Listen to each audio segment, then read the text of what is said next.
Partie C de l'exercice 1.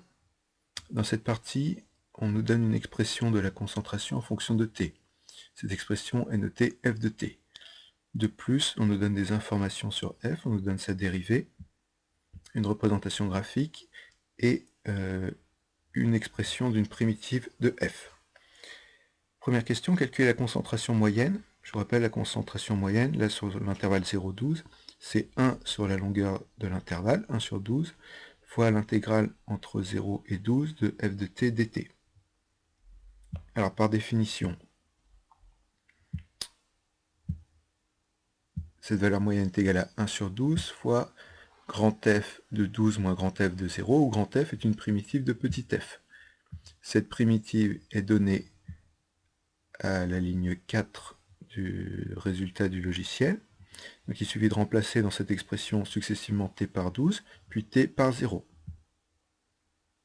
Donc 1/12 fois grand F de 12 moins grand F de 0. Je rappelle que l'exponentielle de 0 vaut 1 pour calculer grand F de 0. On simplifie.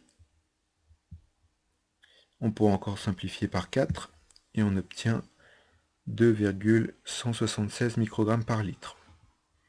On aurait pu également utiliser la calculatrice pour calculer l'intégrale.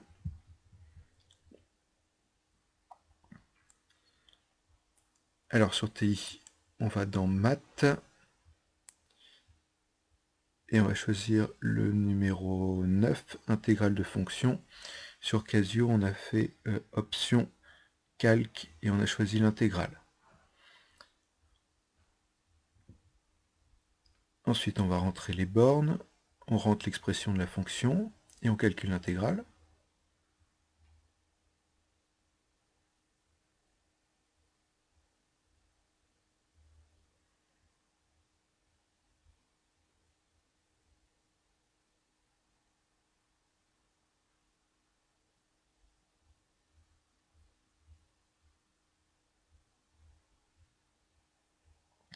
Voilà, on n'oublie pas sur Casio de rentrer les bornes, 0, 12.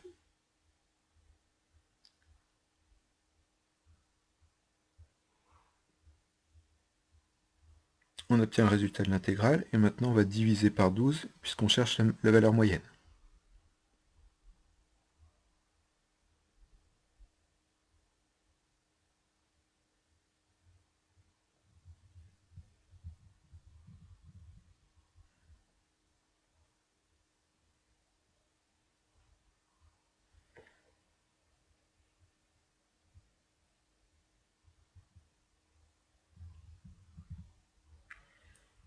Voilà, on retrouve 2,176 microgrammes par litre.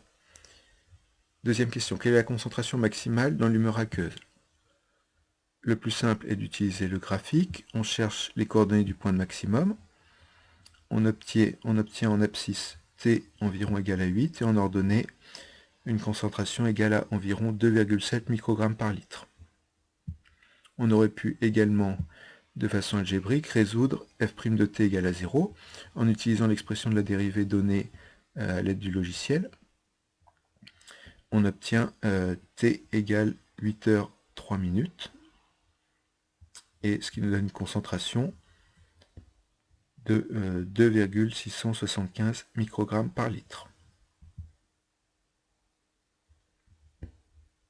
Enfin, peut-on dire que la concentration du produit dans l'humeur aqueuse reste supérieure à 2 microgrammes par litre pendant au moins 10 heures? Alors on va chercher sur le graphique pour quelle valeur de T la concentration est supérieure à 2 microgrammes par litre.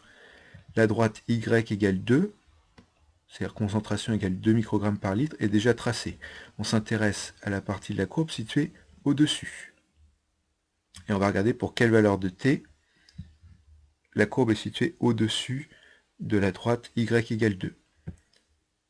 À partir de 3 heures environ jusqu'à presque 18 heures. Donc un intervalle de longueur supérieure à 10 heures.